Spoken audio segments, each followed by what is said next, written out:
Hello everyone, achieve your success में आपका स्वागत है। आज के इस वीडियो में मैं आपके लिए लाई हूँ सी-टेट में एसएसटी से प्रश्न। आज के वीडियो में मैंने एसएसटी में हिस्ट्री के प्रश्नों को शामिल किया है। तो शुरू करते हैं आज का वीडियो। क्वेश्चन नंबर 1 है, हड़प्पा के अलावा निम्नलिखित में से कौन सी जगह नाली व्यवस्था के लिए प्रसिद्ध थी? ऑप्शन है ए मेसोपोटामिया, बी मिस्र, सी सुमेरिया और डी क्रीट। इसका आंसर क्या है? Option D क्रीट। क्रीट में भी हड़प्पा की तरह ही नाली की व्यवस्था थी। क्वेश्चन नंबर 2 है, कौन सी इमारत मोहनजोदड़ो की सबसे बड़ी इमारत थी? ए सभागार, बी राजप्रसाद, सी पुजारी निवास और डी धान्यागार। कौन सी इमारत सबसे बड़ी थी मोहनजोदड़ो में? जहाँ पे अनाज रखा जाता था वो इमारत थी धान्यागार। तो ऑप्शन डी सही होगा। क्वेश्चन नंबर 3 है, किस विद्वान के अनुसार आर्यों का मूल निवास स्थान डैन्यूब नदी की घाटी था? ऑप्शन है ए नेहरिंग, बी गार्डन चाइल्ड, सी गाइल्स और डी मैक्स मुलर। किसने कहा था कि आर्यों का मूल निवास स्थान डैन्यूब नदी की घाटी था? गाइल्स ने कहा था। तो ऑप्शन हमारा सी सही होगा। क्वेश्चन नंबर 4, निम्नलिखित में से उत्तर वैदिक काल में लिखे गए ग्रंथों का सही क्रम कौन सा है? ए वेद, उपनिषद, ब्राह्मण और आरण्यक, बी है ऑप्शन वेद, ब्राह्मण, आरण्यक और उपनिषद, सी ऑप्शन है उपनिषद, वेद, आरण्यक और ब्राह्मण, और ऑप्शन डी है वेद, आरण्यक, ब्राह्मण और उपनिषद। इसका सही क्रम कौन सा है? सही क्रम है वेद लिखा गया, उसके बाद ब्राह्मण लिखा गया, उसके बाद आरण्यक लिखा गया और फिर लास्ट में उपनिषद लिखा गया। तो ऑप्शन बी हमारा सही है। क्वेश्चन नंबर 5, वैदिक साहित्य के ग्रंथों में निम्नलिखित में से कौन शामिल नहीं है? ऑप्शन है ए वेद, बी उपनिषद, सी आरण्यक और डी स्मृतियाँ। कौन शामिल नहीं है वैदिक साहित्य के ग्रंथों में? स्मृतियाँ शामिल नहीं हैं। तो ऑप्शन डी सही होगा। क्वेश्चन नंबर 6 है, निम्नलिखित में से कौन सी संस्था ऋग्वेद कालीन सर्वाधिक प्राचीन संस्था थी? ए समिति, बी वित्त, सी परिषद और डी सभा। कौन सी सर्वाधिक प्राचीन संस्था है? वित्त। तो ऑप्शन बी सही होगा। क्वेश्चन नंबर 7 है, सत्यमेव जयते शब्द कहाँ से लिया गया है? ऑप्शन है ए छांदोग्योपनिषद, बी बृहदारण्यक उपनिषद और सी मुंडकोपनिषद और डी कठोपनिषद। किससे लिया गया है सत्यमेव जयते? मुंडकोपनिषद से लिया गया है। तो ऑप्शन सी हमारा सही होगा। क्वेश्चन नंबर 8, नंद वंश के संस्थापक का क्या नाम था? ए बिंबिसार, बी महापद्मनंद, सी घनानंद और डी नागदाशक। नंद वंश के संस्थापक कौन थे? महापद्मनंद थे। तो ऑप्शन बी हमारा सही होगा। क्वेश्चन नंबर 9, सिकंदर ने किस ईस्वी वर्ष में भारत में कदम रखा? ऑप्शन है ए 326 ईसा पूर्व में, बी 328 ईसा पूर्व में, सी 329 ईसा पूर्व में और डी 330 ईसा पूर्व में। सिकंदर ने किस वर्ष भारत में कदम रखा था?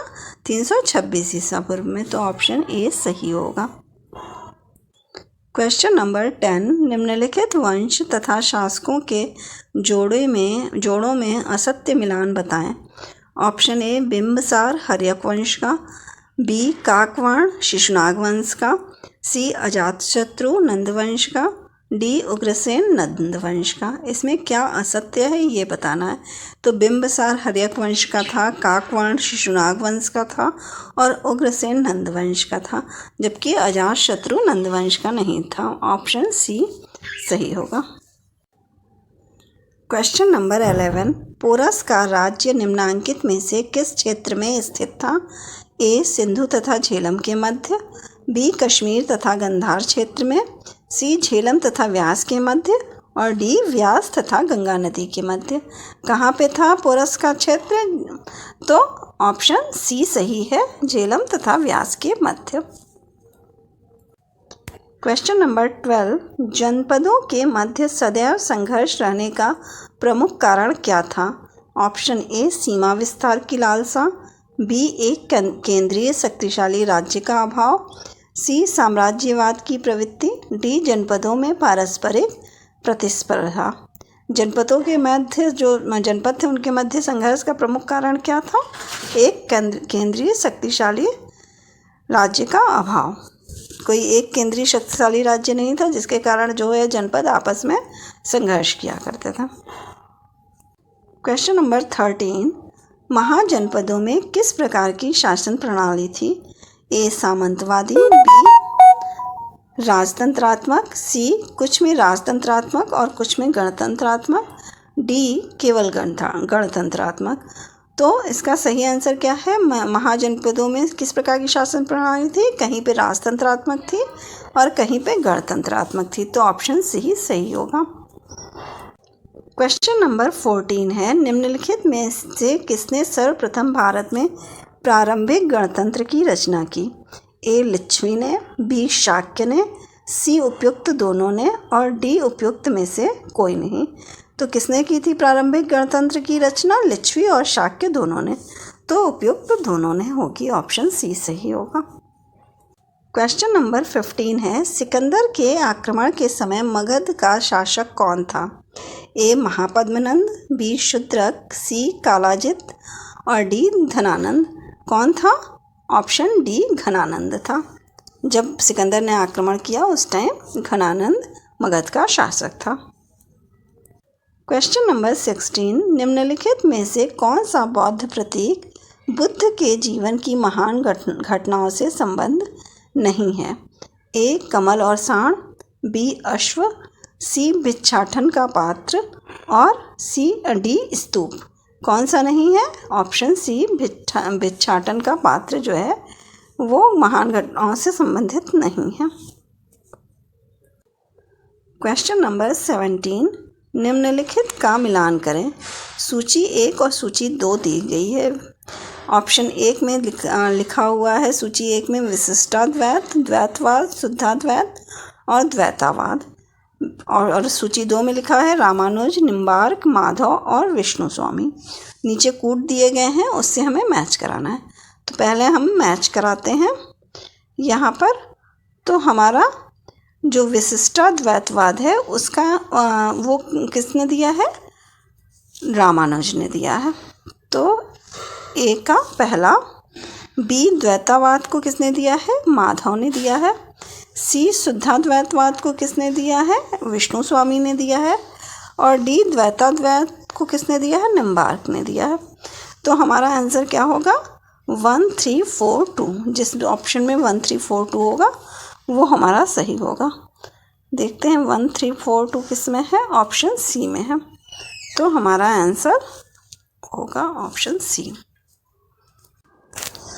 क्वेश्चन नंबर 18, जैन धर्म का सर्वाधिक वैज्ञानिक धार्मिक विश्वास था।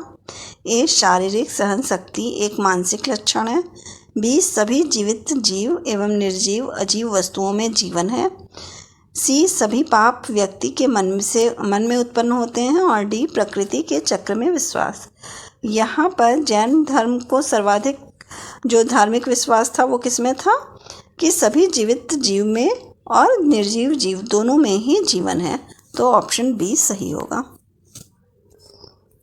क्वेश्चन नंबर 19, निम्नलिखित में से किसे जैन धर्म का वास्तविक प्रवर्तक माना जाता है? Option A Rishabhanath, B Parshvanath, C Neminath और डी वर्धमान महावीर को। तो इसमें से कौन सा वास्तविक प्रवर्तक है? वर्धमान महावीर जो है वो वास्तविक प्रवर्तक हैं। तो ऑप्शन डी हमारा सही होगा। और जबकि पार्श्वनाथ ने क्या किया था? जैन धर्म की शुरुआत की थी। क्वेश्चन नंबर 20, शाक्य संप्रदाय में निम्नलिखित में से किसकी उपासना की जाती है? ए दुर्गा के 9 रूपों की उपासना, बी हड़प्पा की मातृदेवी की उपासना, सी वैदिक पार्वती की और डी कन्याकुमारी में अधिष्ठापित कुमारी कन्या की। तो इसका सही आंसर है शाक्य संप्रदाय में दुर्गा के 9 रूपों की उपासना की जाती है। तो ऑप्शन ए हमारा सही है। अगर आपको मेरी ये वीडियो पसंद आई हो तो प्लीज़ लाइक और सब्सक्राइब करें। Thank you.